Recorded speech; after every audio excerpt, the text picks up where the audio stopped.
يقول هاون يسكت الشكم لما شرف له ملسك أتتلك منه عندنا أجري أي أورمو كجرا لا من دار قلنا ده ينتين قالت هم بيجي الناقة مكاسة ولا عند بوته عند جابير بارتي يوم متصل كامل أران تنتو قدامكو بس كي تنش رفتوس وندم من الجري تنش رفتوس كلا نمو يا تراجين لا مكاي تنش رفتوس مكاي حركة أقوى أكيد مالي يجي كده يجي mana يجي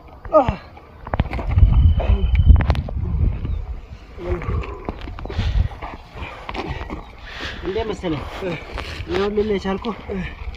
شو ده سكيمة جرا إبسا أمارا كبي جرا دچاس إبسا جولين أمارا كبدي جرتي مال جچو تا كغرتي متنا جرا إن دعا جولين را بلسا أما فين تلاقو إبسا أماري كبي جتي جولين إبسان ربين غرتي يو غرتي دران أبو ديمان اللي غرتي متي ربين خرورا كي سمو ساني خيسا قبولين كي إبسا جولين أمارا مالف كبدي إبسا جولين أمارا كبدي وان يسينغو تكلين نجرتو. السلام عليكم ورحمة الله وبركاته. دعوة تخينيا كم في آخر سنين نقوم قبضني هند خسنو بقى جويا جالته ما في خبر جماعة خلنا سنين سنينجا أكيد من مجرتني كسنا قبضنا بدي سر رقبان تسقى الحمد لله رب العالمين قال لنا ربي أسجيني تجي رجع شكرين قال تساتي واد بتشوف جا أسبق كان مجرخنا بوليتين جرات ربنا في ديما Ibsaanis waan dhufuun qabu jechuudha akkaan dhageetti ijoolleen takka akka waan himtetti jechuudha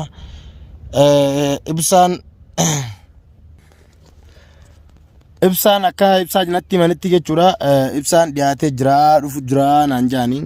alhamdulillah rabbil alamin galanni rabbii guddaati gaanis taayitiin jechuudha inshallah dhuficha isaa kana obsaa inni jechuudha silaa qaata gartee bakka itti yaanu geenya obboleeyyan kiyya qaaliif gaarii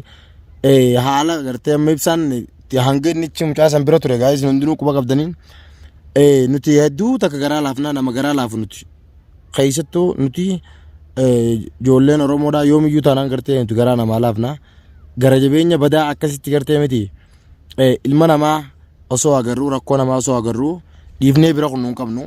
rakkoon namaa rakkoo teenya rakkoo namaa yoomiyyuu taanaan addaan qoodannaa abbaa fedhuu yoo ta'e kamiyyuu taanaan gartee miti gaara kana keessatti ani yoo taate akka kiyyoo taate diinni gaara kiyya kana diinni gaara kana keessa giroo taate nama hidhatee deemu qofa malee namni tawakkalataan akka kiyyaa diinaa miti na biratti tawakkalataan akka kiyyaa diinatti inni zaabu maaliif jennaan innis nama jireenya mataa isaa jijjiiruu deemu nama gartee in dalagadha jee biyyarraa bee deemu sanii fi waan kuni obboleeyyan kiyyaa namoonni baay'een bifa biraatiin laaltanii warroonni gartee ibsaan soddaasaati jettanis hedduu jira kuni waan akkanaa kun isinirraan eegamu nama gargaaruuf nama ta'uun qofti gayaadha dhugaa dubbachuudhaaf nama gargaaruuf nama ta'uun qofti gayaadha soddummaa fi firummaa fi obbolummaan tanaa achitti jechuudha rakkataa rakkoo baasuun gandummaa yookaan gosummaa yookaan soddummaa hin ilaalchisu ilaalchi kanaa kun gartee miti dhaabbachuu qaba ilaalcha kanaa kanaa dhiisaan duraa gaarii miti ijoollee teenya rakkoo fi bal'oo wajjin qooddachuun gartee miti waan jiru. Sanifaan amma asitti jechuudha mootummaan bakka kana yeroo hunda dhuftii bakka kana jechuudha bakka amma jiru kana waasila mootummaan dhuftii gizee hundaa'u jechuudha bakka takka imaan hangattaa hin jirtu olii gata horii jirra oolmaa gata jechuudha boota jirracha haala qilleensaa kana gartee miti wal qixxeessu jirra obboleeyyan kiyya gaara beetee teessaa ammaan tana magaaluma xiqqoo san biraan taa'u jira hanga ammaan tanaatti wanni haareen takka illee hin jirtu jechuudha amma yoo gartee boruu fi iftaan keessatti ibsaan bakka kana kan geenye taate Astai bilaashitti mootummaa waan naqabduuf hin jirtu obboleessi waan ammaan tana oliin deema firraa bakka kana bakka badduudha bakka kana Tigreenis bakka kana jirti bakka ni beeka ijoolleen farshaa jirtu Tigreen bakka kanatti hangamta akka nama darartu ni beeytan bakka kana hanga yoom mootummaa duruuf fiinee jiran hanga yoom gartee mootummaan dhufennee jiran kara kaan ijoollee kara kaan bakka kana Tigreen nama qabaa bakka kana Tigreen nama cinqitii Tigreen nama qabdii hawaalaa namarraa buuftii jaan bakka kanatti waan biraatii miti rukaabaa oggaas irraa fe'amu hedduu takka dararanii maal godhan jaan ijoolleen jechuudha bakka san illee hin geenye saniif asitti bilaashitti ijoolleen Tigreedhaatu laga kana qabaa Tigreen asitti bilaashii qabdii hawaalaa isin irraan buusinii nu jechaa jirti ijoolleen Saniif bakka kana gartee silaa ibsaan dhufee gizeedhaan as keessa deemna. Garuu immoo hin dhufne hanga ammaan tanaatti taa'uma jira. Karaa dheeraa jechuudha. Amna silaa guyyaa meeqa deemanii inni hanga ammaan tanaa taa'u jira. Maali egaa rakkoon kana hunda fiddee rakkoon filattee namatti hin dhuftu. Namni keenyas waan takka tan waliin namaa hubachuu qabu jira. Tan namaa hubachuu qabu jira jechuudha.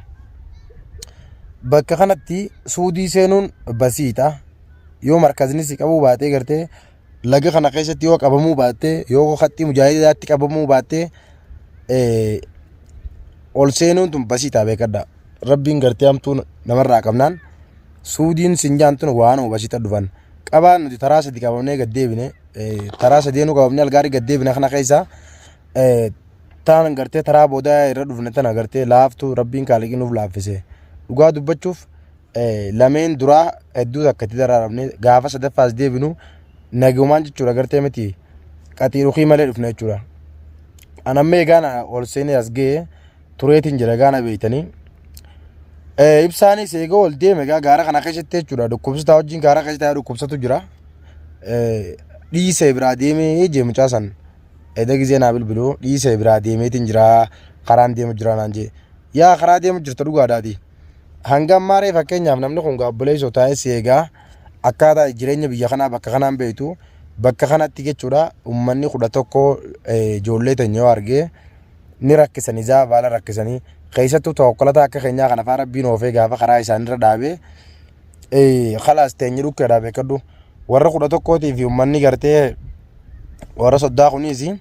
as keessa qitan qaban bakka kana keessatti abbaa fedhee haa ta'u hattuu fi gartee kijibduun biyyaan qabdu jaanii garuu immoo ta'ee waan kan hundaa of eeggachuu godhuu qabdaati. Abbaan fedhee utaanaan hanga karaa deemtutti of eeggannoo kana yoo goone ifiteetii fallayyaa ifna hiitee beekadhu. Saniif of eeggannoo jireenya kee keessatti of eeggachaa deemuu namaas eeggachaa deemuu. Ibsaan ammaan tana waan ibsaan eeggatu godhe sun namoonni baay'een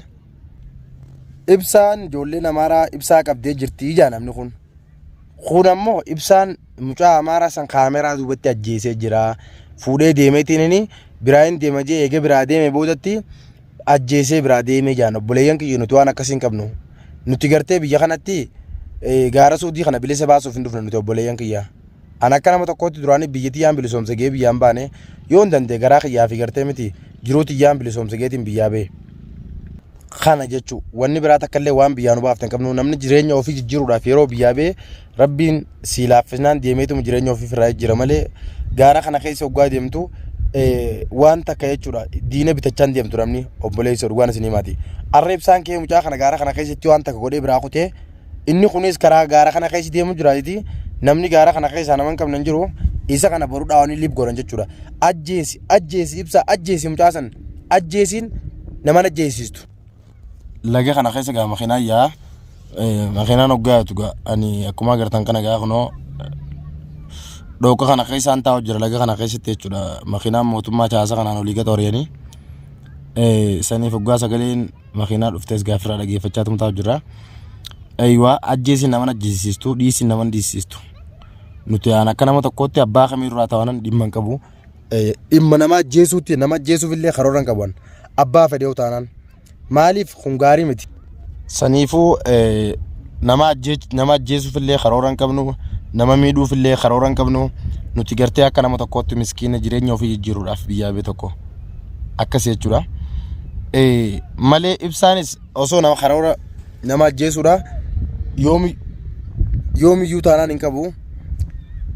Waan akkasii takkaa sammuu teenya keessa yaannee hin beeknu nama ajjeesuudhaaf gartee miti nama wanna godhuu dalagaa teenyaa miti. Dandeenyaan gargaaru dadhabnaan gartee rabbi isaa gargaaru itti bira kutuudha. Kanaa achitti wanni biraa nama miidhuu fi nama gartee ajjeesuu fi nama wanna godhuun gaarii nurraan eegamu. Namoonni tokko ajjeesi kaameraa duubatti ajjeesi biraa deemee jettaniin kuni waan fudhatama hin qabne obboleeyyan kiyyaa bilaashitti namaaf gartee miti akka namni du'aaf nama hin saaxilinaa obboleeyyan kiyyaa. Du'aaf nama hin saaxilinaa gartee diinaaf nama hin kannina ajjeesi gizee isin jettanii hoggaa ibsaadhaan mucaa kana ajjeesii biraa deemu hoggaa jettan ibsaadhaaf maal yaaddan obboleeyyan kiyya. Ibsaan kun ganaa nama ilmaan guddifatu nama ganaa jireenya isaatiin fayyifadha jee deemu jiru isaan kan akkuma gartee Oromoon gaara kana keessa jirtutti Amaarinis gaara kana keessa jira viidiyoo ibsaa tana xiqqaa guddaan harku jira namni harkin hin jiru jechuudha walaakin ammoo isin ajjeesi ugaa jettaniini inni har'aan tana kee mucaa kanarratti tarkaanfii takka fudhate ibsaan kunis ugaa san bakka inni jiru wajjin jechuu gaara kana keessatti nama inni kun nama suuraan isaatii fi kun isaan dhibuu miti harka xiqqaa guddaan harka hundinuu lafa buuse jechuudha isa ajjeesuuf gartee miti nama jala godhuun barbaachisu karaarra taa'anii eeggatanii mataa keessa dhaanii bira kutan jechuudha saniif ajjeesii fi dhiisiidhaaf namni nama ajjeesuu nama dhiisisu obboleeyyan kiyya yaada kanaa warri gartee sammuu keessaa qabdanii yaadni kanaa gaarii miti asitti fiifuu nuti gartee miti sodaan mootummaatu nu jeefte ugaa makiinaan takka asiin achi jechaa kutte qalbiin as nu dhaabbatte ugaa maal makiinaa deemtu hundaa'u jechuudha adda wallaalee nuti ugaa makiinaan dhufte onnee nu dhaabbattee fiifuu bakka kanattiiti saniif wanni bakka kana taa'u jirruuf nuti silaaqaa tagartee bakka geenye walaa kan ammoo rakkoon nama kana ni mudatti baga taa'ee gartee wajjin qooddate arra silaa gartee nutis kunne tarabbii malee hin taatu wanni hundinuu inninis hanga gartee bakka kana ol dhufu takkatti ta'eetiin eegaa walaa kan arraa fi boruuf akkana hedduun dhufa inshaallah sanbootarra obboleeyyan kiyya kaalifee gaarii amnitti keenya gartee gara fuulduraatti ol deemti bakka kanarraas bakka kunis bakka baddu dura waan ta'eef ni jijjiirranna layni kun laga khayrii qabu miti akka hedduu jira qabaa jira ummata Tigiree kanaa jira ummata Amaaraa kanaa jira laga kana keessa warra qabee jechuudha hawaalaas irraa buufatu ani yeroo takka takka lubbuun ibsummaan kunuu qabamee jira ibsaa Amaarri qabee akkana jechuu takka takka faadhaatu gurra nabee walaa kan ammoo anis dubbiseetiin jira ibsaan qabamee jira ibsaa Amaaraa qabee jira dachaas ibsaa ijoolleen Amaaraa qabdee jirti maal jechuu takka gartee mitanaa jira hin dhagaa ijoollee irraa bilbilisa ammaaf hin dalagu ibsaa Amaarri qabee yoo jetti ijoolleen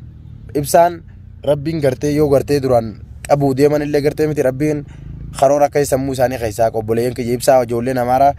maaliif qabdi ibsaa ijoolleen Amaaraa qabdee waan isiin gootu akka hin jirtu